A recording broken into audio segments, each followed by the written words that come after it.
Hello, everyone. Welcome back to another episode of Lunch, Tech, and Chat. I have been away for a couple of weeks. I broke my nose. I had a nose surgery, and that's why you guys have been missing us. But here we are back. How are you, Yeah. Will? Yeah, good, mate. How are you? How is the nose? How is the breathing? How As is long as it everything? doesn't bleed while we're doing the podcast, I'm happy. So what did you learn in the last little while your nose was being painful and you could actually justify not being at work and doing other things? Man, there has been a lot of things happening as usual in the world of AI. Let's see what we can cover today. One of the things that I have been playing for a few days is a new image generation model called NanoBanana. Um, there is a there is a website that you can go and you can try different models, and you sort of evaluate them. I forgot what is it called. You might recall. I've got saved in my favorites. So usually, what you do is you log into the website, and then you can try different models. So if you select, like, for example, image generation, then you put the prompt of what you want to generate. It generates two images. You pick the one that is the best, and then it show you which models it was, and then it start rating all the LLMs, which LLM is better than the other one. Right. So Okay. that's how NanoBanana started. Everyone sort of knew NanoBanana was coming as a Google image generation model. There was a few hints on LinkedIn and people talking about it. So today is the 28th of August. I think 2 days ago, Google has officially released NanoBanana in as part of the Google stack. So if you go now to the AI Studio, which you can use for free, anyone starting to learn AI, go AI Studio. Google AI Studio is free. You can do a lot of stuff that you can do on most of the paid tools. It's a nice place for developers and people learning how to use AI. And NanoBanana is available there now. And the thing is, NanoBanana is not just image generation. It's a image, so it can understand images and generate images. But when I say understand images, understands the whole context of the image. So, for Right. example, the Okay. image of where I am, if you Yeah. give this image to the LLM, it will identify me as a person, and then a cushion at the Identify. back, and then, a Yeah. sofa at the back, and all the different components of this image. And what that Right. allows is, before, when you were on ChatGPT or any of the other tools, like if we were using 2.5 with image generation on Google or any other tools, even DeepSeek, um, when you were changing images, you would give the prompt, and the prompt, like, for example, change the background, I want to be in the moon. It would Yeah. change the background, but it would also re-render my image, and the image would never look the same. Like, I would always look a Exactly. little bit Yeah. different. Like people doing those thumbnails, it never really looks like it. The AI interprets and tries to recreate. What Yeah. Okay. NanoBanana does now is it takes that piece. So if I say change the background, it will change the background, but it will keep me as the same image. So imagine, like, if you take on the context window, what's doing, it's breaking down all the different pieces of the image. And Yeah. in my piece, instead of recreating, is saving that piece of information. So it just overlays on the generation, not really overlays, but it creates with a clone of the data instead of recreating based Yeah. on the previous image, which means that the result will look perfect because it hasn't changed me. But Yeah. now this enables things like, changing people's clothes, adding other people's into the scenarios. 100%. Let's say I take a picture of you, a picture of me, and I put the two of us together, or I change the background. So it just creates a high number of possibilities on AI. that even if we could do before, the quality or the results weren't that good.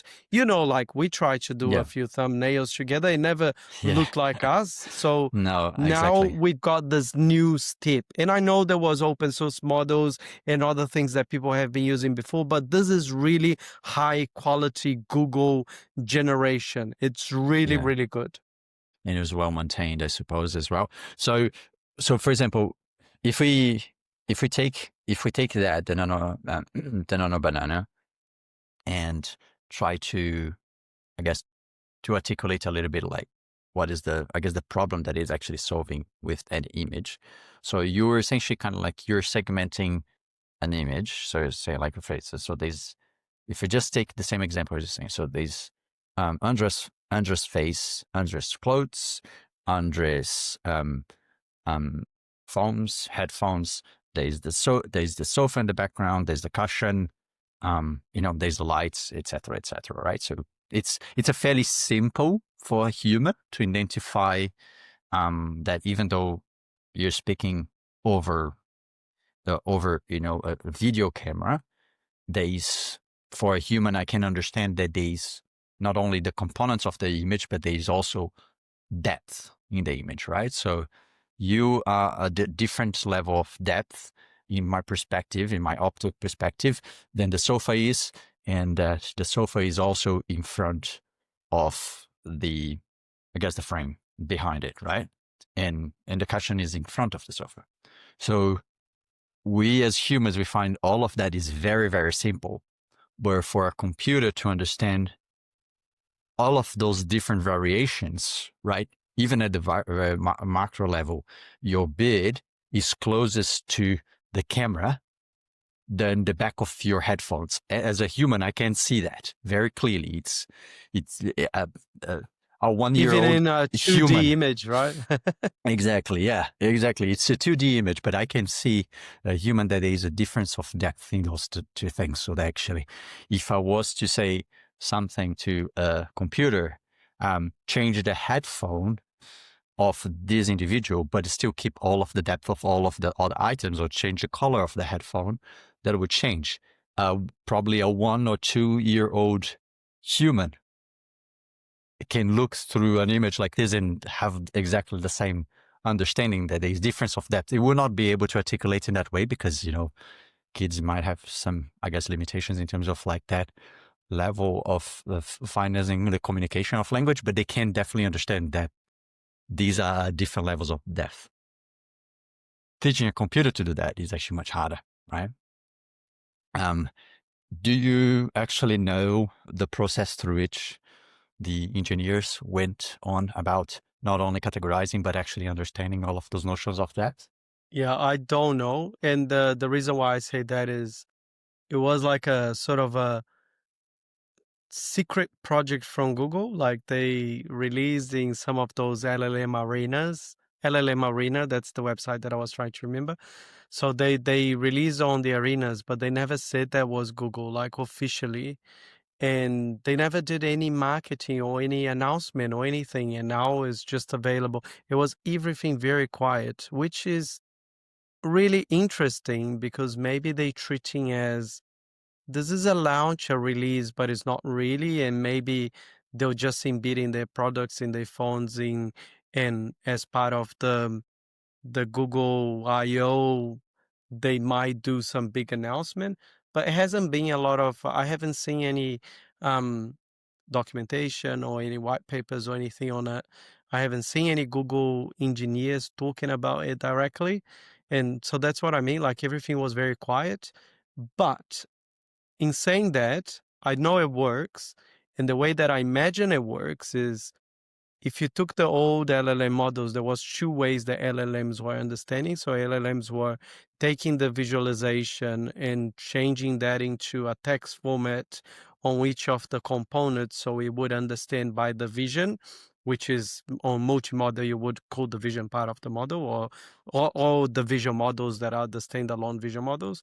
Um, and and then you had other models that had sort of an overlay. So it was like the model only see and identifies, but the model doesn't generate or understands the actual image. So it understands that this is me, but if you say like, what's the color of my eyes, it would have to use another part of the model to actually see that image. So it would say, it's a human, it's a lamp, it's Goku, and you would say, oh, what color is the lamp? Then another part of the LLM would have to render this part of the image to actually understand the color.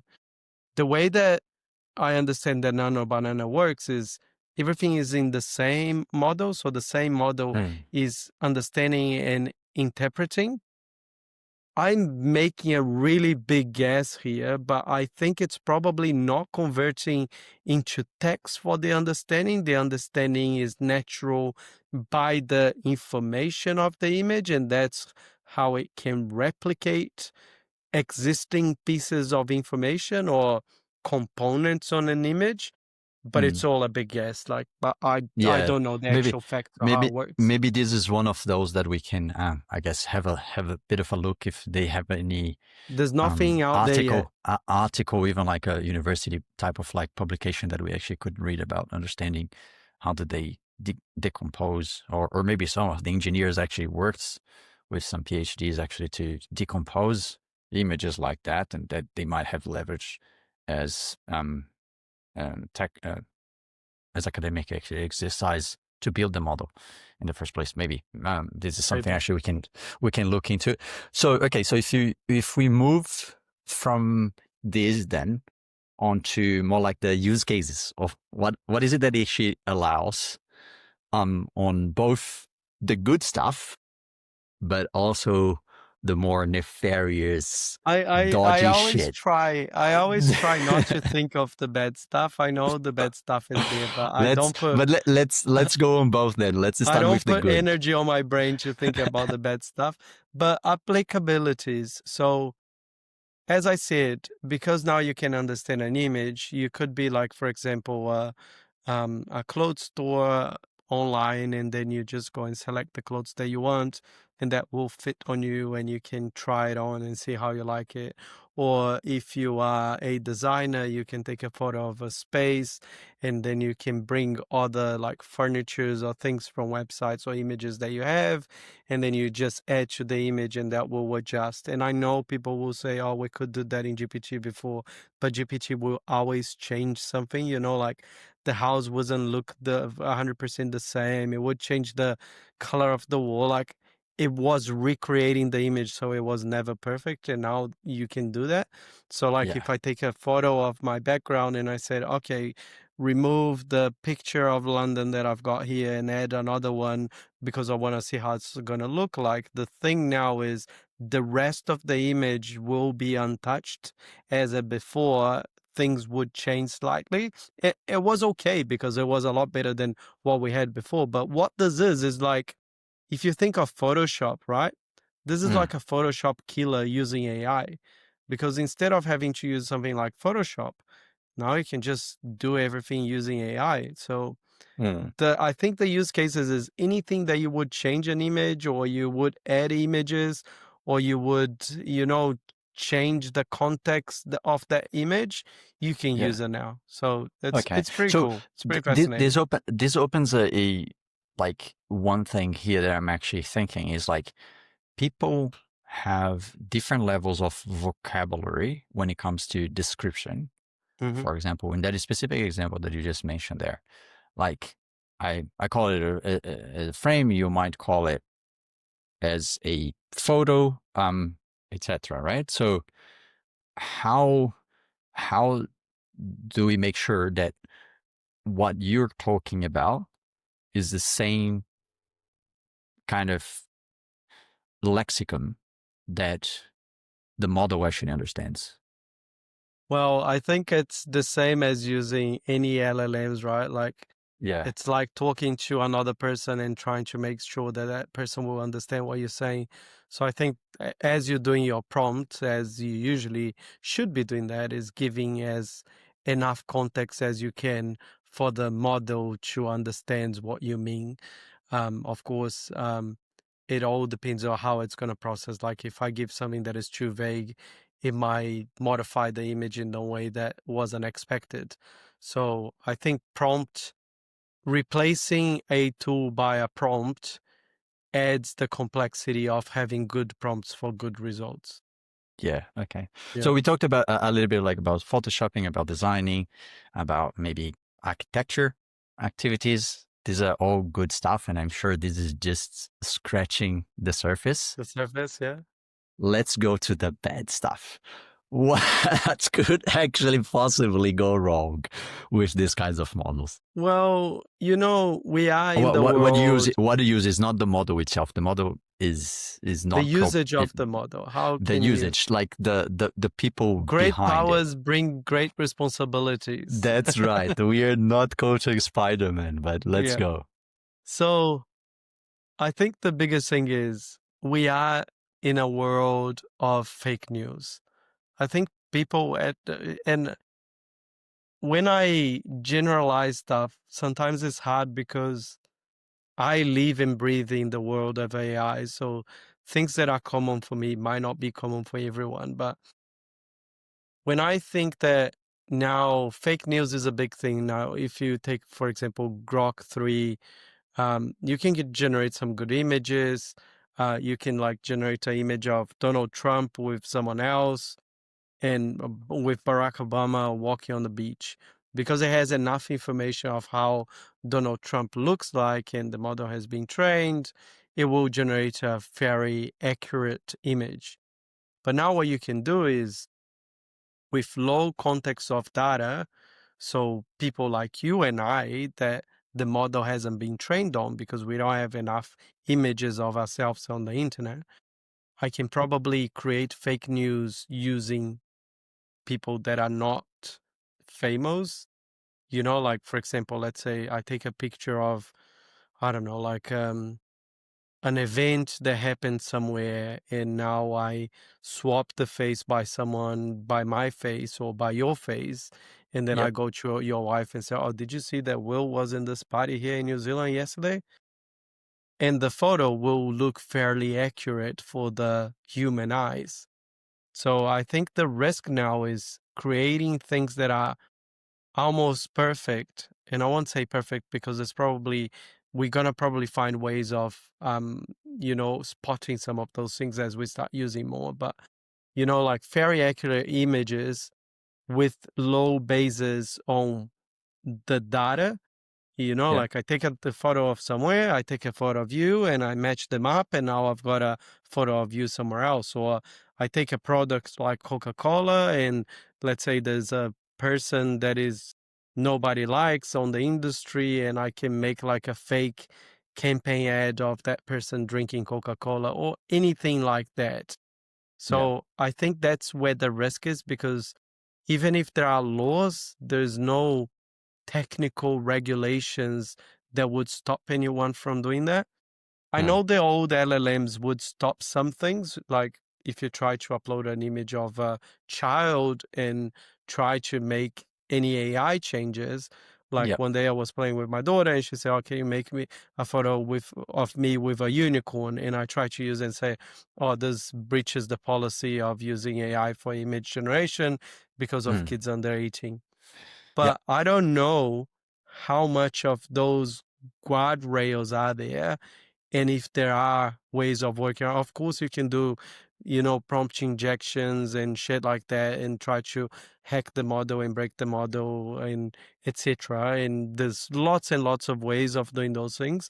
But out of the box using the API or even in the backend, how much of those things can you achieve? And I haven't tested. I Yeah. am not a person trying to find nefarious ways of using the LLM, but I'm Yeah. sure Yeah. there are But a lot of different ways of doing that.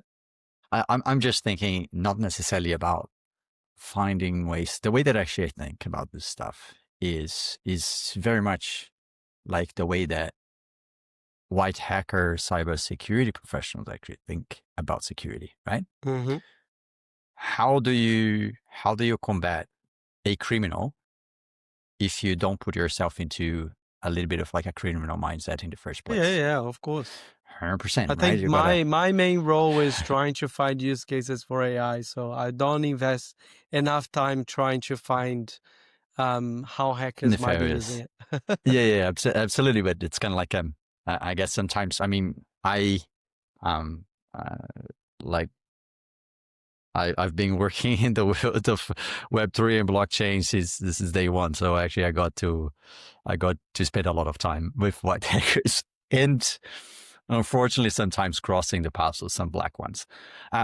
So you kind of like and naturally kind of like I have a bit of like a bias towards looking at some of the things sometimes from that angle because that is the reality of the world that you can't necessarily ignore, Mm, right? And and there was actually a very the way I actually also asked that question is like there was a very good video that was launched I think this week by some um, I don't know if it was actually Google or something like that, and it's specifically touching on the point that you mentioned around, oh, there's some privacy related activity where you cannot, for example, like change uh, the picture of like some kid because it's underage, right? hmm Under adult age, and probably wouldn't cope well. And actually, it was a very, very well done video. I'll share with you, so actually you can share that with the listeners of the channel. But it was essentially at the cinema. The image of like it was a video where there was a whole bunch of people in the cinema, hmm and in the theater there is a movie that starts to play. Okay, and the movie is essentially it starts with a kid. I think it's about 5 or 6 year old girl, hmm and the kid is a grown up now, and it's actually talking to their parents, and the parents are both of the parents are some of the people that actually are in the theater actually watching the cinema, and essentially he's saying to the parents, um, "Mom and Dad, I know that you love me very much, etc., etc." But kind of like the underlying message is, unfortunately, you've published a little bit too much about me and shared a little bit about too much about me on social media without me necessarily being conscious of that. And for you, it was very great because, you're contacting maybe with other parents and they were happy about it. But for me, it has made my life a nightmare. And then all of the nefarious usage and changes of AI and image that has happened actually through that kid's life, which then all of sorts of abuses and etc. Which I don't know if the message was about saying the kid eventually potentially took its life, which is a hard conversation to have. But it was essentially the message behind. It's like the thing is like you're the adults, I am the kid.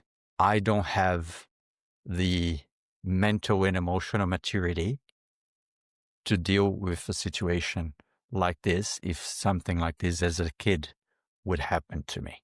You, the adults, you have that emotional maturity to say like, oh, split what is I guess I think bullshit kind of people, like AI generated versus not. and I agree with what you're saying because I think people don't realize, and or maybe they just don't stop to think about it, but it, it's it's so simple. Like you're using social media, right? So you're using, I don't know, Twitter um or you're using Instagram or Facebook, whatever you're using, whatever it is, Facebook, yeah. whatever you're using. It's free. How do you think those people make money? They make money with your data. And how do you think that Meta and Elon Musk is training their LLM models? And if it's publicly available, why don't you think that other people could be getting your image and using for something else? It's Absolutely. just such a no-brainer. And Hmm. it's hard to believe that there's still people that don't think about that. There are heaps of people that don't think about that Yeah. because it has become a common technology primitive, right? The fact that you have social media, in different types of social media. It's such a, I guess, a common good, but that's the stuff that actually we call in tech. It's a common good that actually there's absolutely no even thinking about, oh, this should be charged, or there needs to be some different like economic model other than just scraping for people's data and selling for advertisement. Yeah, Like, it's like image generation to generate people's faces. The data comes from the internet. Is YouTube, is 100%. Yeah, social exactly. media. It's all publicly available data, right? Yeah, And exactly. just as I'm saying that, I generated an image of you wearing a banana clothes, and I sent you your WhatsApp. Just have a look at it. And this is using Google's NanoBanana. It's pretty good actually, It because is pretty good, isn't it? yeah, it does keep the image. Yeah, It does look like you. the original image is actually really good. Wow. I'll definitely train a little bit more with the model and actually play with it a little bit this week. But So yeah, I think the thing for everyone that is listening to us is think about before you share personal stuff on the web, because once you do it, it's in the web. And if you're doing it somewhere that is free, it's even worse. Like if it's free, they making money with your data. They making money selling you ads. They making money, well, not selling you ads, but presenting you ads for you to buy stuff. And they making money using your data somewhere else, right? Like your data is going somewhere, and that's how they making money. That's how they are powerful, and that's how they training their LLM models, and that's how they're using for any of the other tools, like face recognition and shit like that. It's all possible because of the number of free available data that companies have.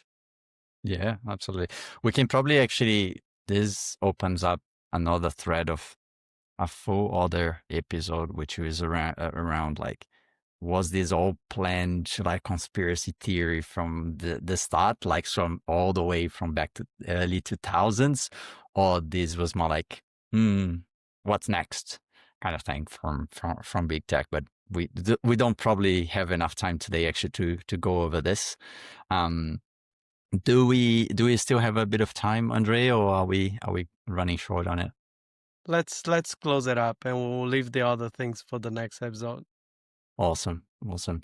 Okay. Thanks, mate. I've got quite a few things that we can actually cover next time, that has been happening and gaining a lot of traction in the Web3 world. Some very interesting things that I'm closely working and following on.